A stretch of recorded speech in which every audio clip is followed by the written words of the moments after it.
Woo! What's going on, my dudes? Hope everybody's doing good out there tonight. Probably getting rained out. I know we're seeing some nice storms right now. We have been.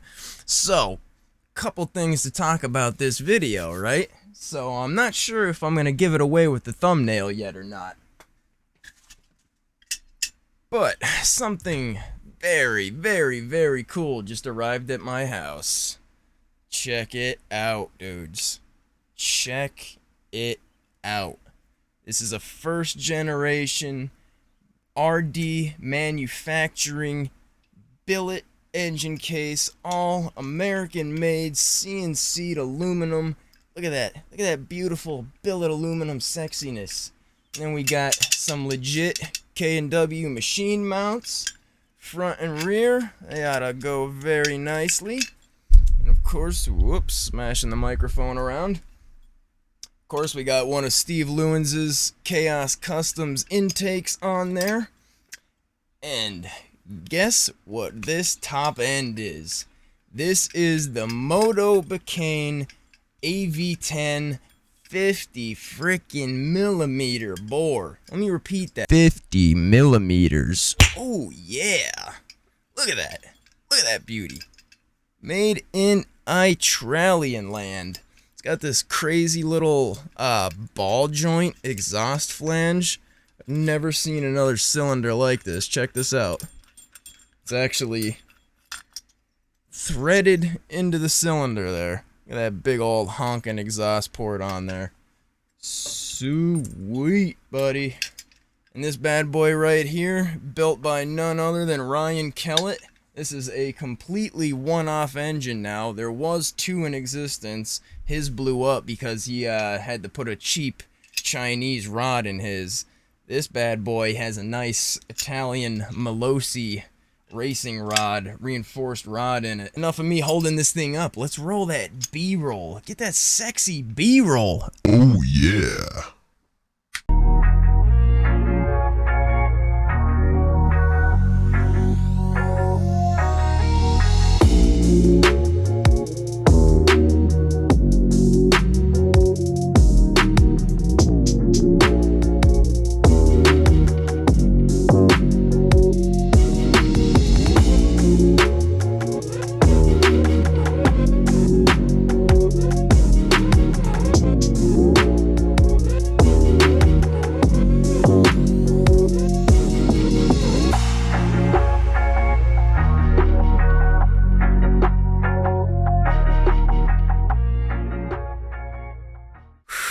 Alright, what a beauty. Am I right or am I right? So we're going to be running the good old tried and true Mikuni TM24 24mm flat slide carb. I got myself one of those Bregason's adjustable main jet bowls for this, so no more swapping main jets at least. We'll only have to worry about the pilot and the needle, so that's pretty sweet. I'm pretty happy about that. Just got to get a boot for it so we could get it up on that intake, and we are good to go. Woo!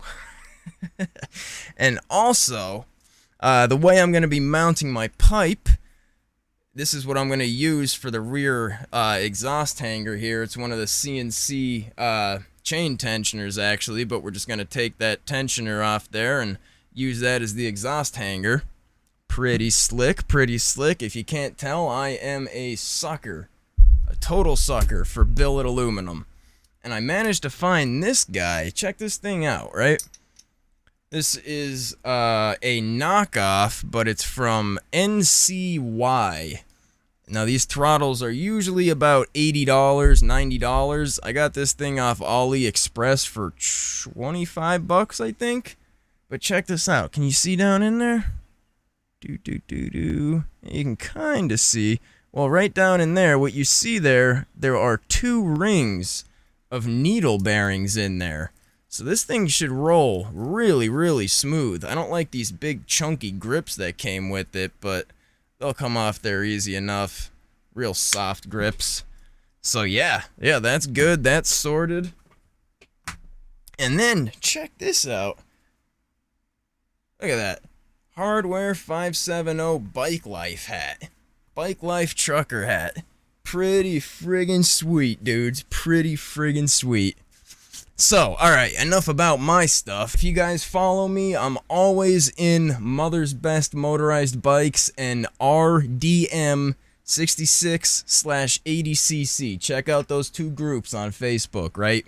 So what I did, I put a post up. I asked you guys as the community as a whole, what do you want to see done? And the verdict is you guys want somebody to build a totally stock bike. You want me to get good old-fashioned Wally World frame, you know, we'll get a Hyper, or we'll get any of the many popular cruisers. I'm so excited about this engine right now, I can't even think. But we're going to do that, and we're going to pick up a stock engine kit. Now, if you guys want, you could give me suggestions, even down to which engine kit you want me to get. Right now, I'm looking at that Anbull one on Amazon. It's like $150 for the complete kit. You get everything you need, and at least they use one of the nicer, newer injection molded style cylinders on it. So that's what I'm leaning towards. I think that would be a good show for show you what the playing field has to offer there. And what we're gonna do there, we're gonna build the bike up. We're gonna get the motor on the bike. We'll get everything dialed in. I'll show you guys the whole upgrade process, from all the little bits and bobs that you need to improve on and upgrade and tweak. And we'll go over, we'll do jet in the carb. Maybe even we'll do some port work.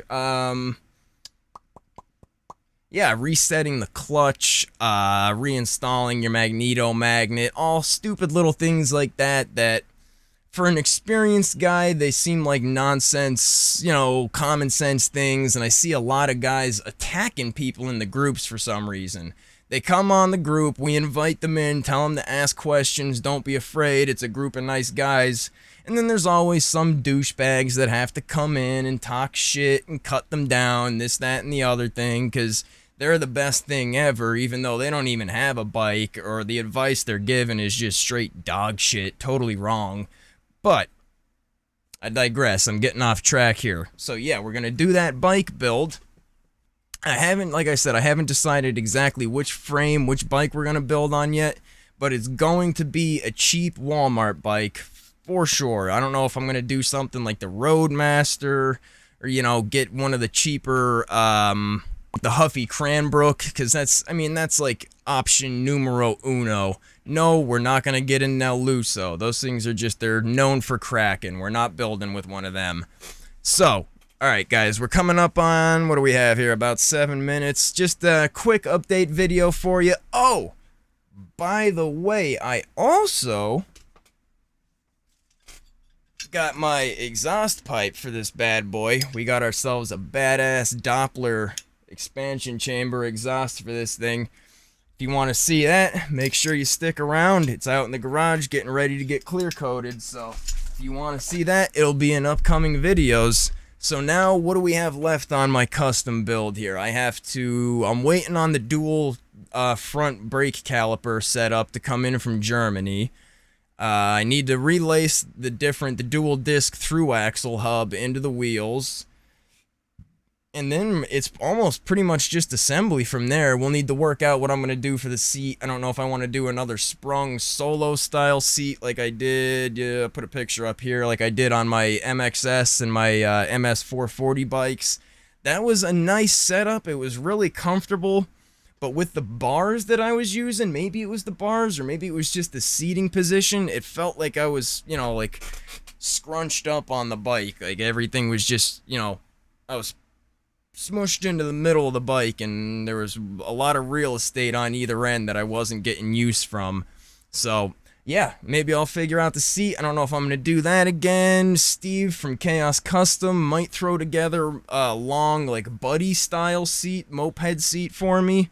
So yeah. Oh, and then I need the CNC'd windowed clutch cover from Smolik Performance and the extended drive cover, as well as the billet head that he's doing up for this thing. If you guys watched any of my other videos, I was talking about that and showing them off in the the beginner builders series in the essential upgrades video. You could see that stuff in there. I'll put a card up here for you somewhere if you want to go check that out.